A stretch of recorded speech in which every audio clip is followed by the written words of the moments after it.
gave them a look to think that I was a man on him, and then they motioned back across, so I was able to just get back into where I needed to be, and then the rest is what played out. Dylan, how do you guys, when there's a quarterback change that you find out on Thursday, Friday, like what's the process of kind of reinventing or adjusting the game plan so quickly? Right. I think it's tough. With the news that came out, it was I believe it came out on Twitter. So at the same time, you gotta wonder how much you can trust it, and then at the same time, it's you prepared for one guy, and then you got to adjust to the other guy. But hats off to that kid. He played a good game, and ended up making it closer than we wanted it to be. So.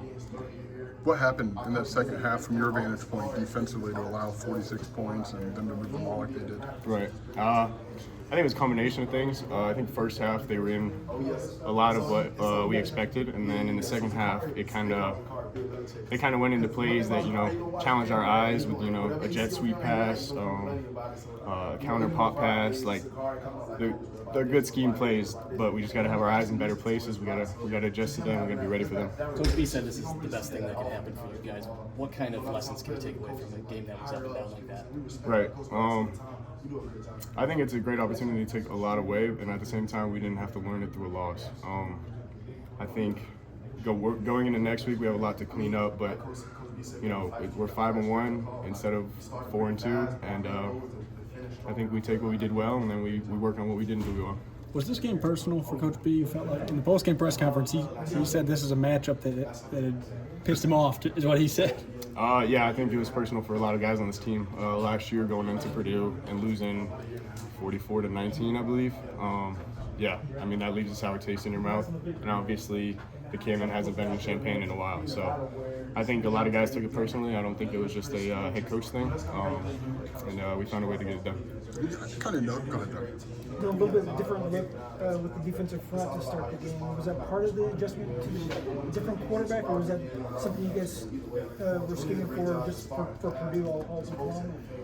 That's just a part of our defense. We chose to employ that part of our defense, and we transitioned through a few different schemes, and we gave them looks that they weren't expecting. So it worked out well, but we gotta tighten up in some of those calls to be able to play those plays where there's a lot of things going on a lot better. Coach McDaniel said tackling for your guys as a group was important during that open week. Like, what that looked like, and how did you guys emphasize that without a game? Right. Yeah, I think to start the season, we hadn't been as great of tacklers as we would like to be, myself included. And so that's staying after practice, working on drills with ourselves, either that with one-on-one with a coach, or if you got a couple guys that do it, but just finding the opportunity to do it without taxing your body too much. It's a long season, so you got to use the bye week when you can, but just finding a way to improve on the little things, really. What was the energy in the locker room? Was it exciting win, everybody's happy, or was it blew a 24-point lead and kind of a sour taste for that?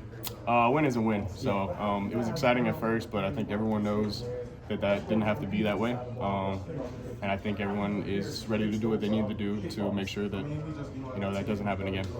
On the last play of the game, when the running back went in motion, you went with him and then went in on block. Was that something you guys talked about pre-snap, or no, trying to trick him into thinking you're wanting to in? No, it's kind of just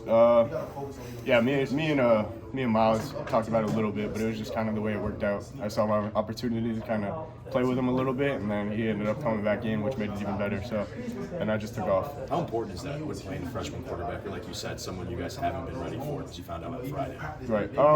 I think if you can disguise anything on defense, it's a great thing, no matter what the quarterback you're playing.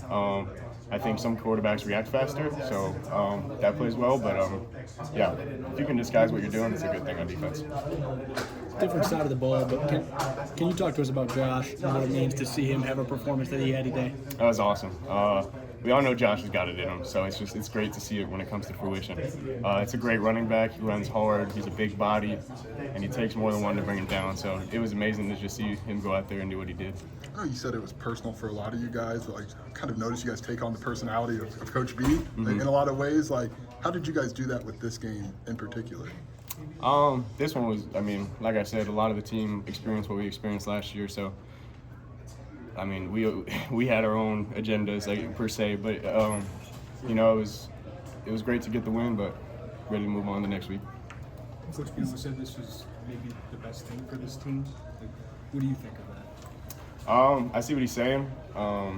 Would have liked it to not be as close, but we got the win, and we get to learn the lessons with a win, which is a lot better than learning the lessons through a loss. So, and we won a close game that didn't look too good for a moment. So, I think it's a great thing to learn from and to continue on. You're one of the leaders of this defense. So how do you approach game week mentally coming up for Michigan? Is it hey, we won, or is it 49 points is way too many points and we can't perform like that, especially in the second half? I think the policy is for the entire building is you can enjoy what you want to enjoy for tonight, but tomorrow we're back in it and we're on to next week. We got to correct the issues. We need to get into the film room. We need to get into the meeting room. We got to correct what we need to correct. What's your approach as a captain and a leader? What's your message to the rest of the guys on the defensive side of the ball? Are you kicking butt this week, or how's that going to work from a mental standpoint? Right. I think our guys do a great job of taking on that same thought process. I don't think there's a lot of kicking the butt that needs to go on. It's a lot of just encouragement. You know what I mean?